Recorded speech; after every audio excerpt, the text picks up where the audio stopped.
आज आपल्या भावाची होती कॉम्पिटिशन. तर नमस्कार भावांनो, आज आपल्या 30 डेजच्या चॅलेंजचा 5वा दिवस.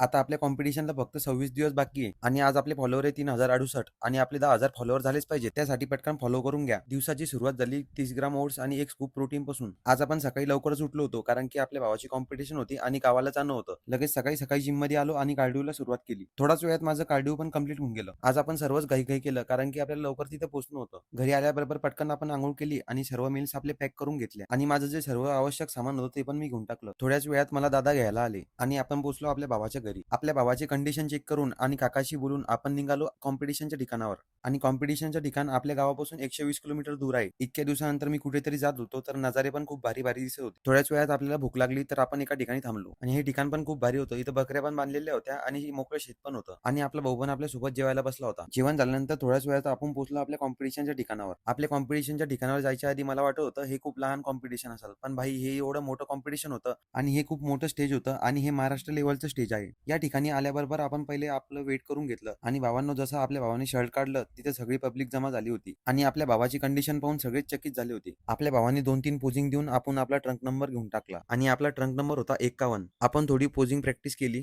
आपला आता कार्ब लोड करायचा टाइम पण झाला होता तर आपल्या भावाला आपण बर्गर खायला दिलं आणि आपला भाऊ एकदम रेडी आहे आणि जोशमध्ये आहे. थोड्याच वेळात आपण वॉर्मअप सुरू केलं आणि आता टाइम झालाच होता तर टॅनिंग क्रीम लावायला पण सुरुवात करून दिली. टॅनिंग झाल्यानंतर आपला भाऊ तयार होता आणि काही लोक आपल्या भावासोबत फोटो काढायला पण आले होते. जसं जसं आपण समोर जात होतो तशी तशी गर्दी वाढायला पण सुरुवात झाली होती आणि भावांनो या कॉम्पिटिशनसाठी आपल्या भावाने 1 वर्षाची मेहनत घेतली होती. मी तिथे एका खुर्चीवर उभं राहून कॉम्पिटिशन बघत होतो. शेवटी आपल्या भावाने करून दाखवलं आणि मैदान गाजवून टाकलं. आता आपला भाऊ झालेला आहे महाराष्ट्र श्री. आपले कॉम्पिटिटर पण खूप तगडे होते पण आपण त्यांच्यापेक्षा तगडे होतो. हा आमच्या बुलढाण्यातला पहिला बॉडी बिल्डर आहे की जो की महाराष्ट्र श्री झाला म्हणून. आणि भाई तिथे आपल्या भावावर प्रेम करणारे लोक पण खूप आले होते. हे जेवढे प्रेम करणारे लोक आहेत त्यांना मी खूपच धन्यवाद करणार. त्यांच्या सर्वांसोबत फोटो घेऊन आणि ट्रॉफी घेऊन आपण निघालो घराकडे. घरी जाताना पाऊस पण आला होता आणि सकाळचे घरी जायला 4 वाजले होते. तर भावांनो भेटूया उद्या आणि जर फॉलो नसेल करेल तर पटकन फॉलो करून घ्या.